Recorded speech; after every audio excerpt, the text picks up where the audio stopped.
À l'âge de 80 ans, Jacques Dutronc est toujours en pleine forme. Malgré des récents problèmes de santé survenus pendant sa dernière tournée, l'artiste reste très actif.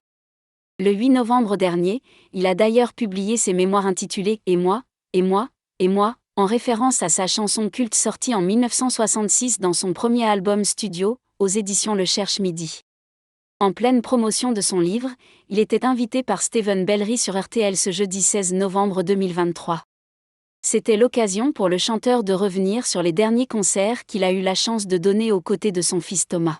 « Cette tournée m'a fait du bien, mais je me sentais mal », a-t-il confié, ajoutant « C'est un peu comme l'alcool, il y a eu plein de petits détails ». Malheureusement, Jacques Dutronc a contracté la Covid-19 pendant qu'il parcourait la France. « J'ai eu 40 de fièvre, mon cœur battait à 133. Mais ça ne fait rien, c'était une très belle expérience, j'étais avec mon fils et des gens formidables. C'était très bien », a-t-il indiqué. Malgré les moments difficiles, le père de Thomas Dutronc ne garde que de bons souvenirs de cette aventure et ne regrette pas d'être monté sur scène. Abandonnant ses problèmes de santé, l'acteur a également abordé un tout autre sujet, la mort. Plus le temps passe, plus il se dit effrayé par sa propre fin. « Je sens qu'elle affûte sa faux. Je n'y pensais jamais, mais autour de moi, ça ne cesse de se produire. 3 personnes très proches en un mois, c'est étrange », a-t-il déclaré. Au cours de l'entretien, Jacques Dutronc a également évoqué l'état dépressif qu'il a traversé après la tournée.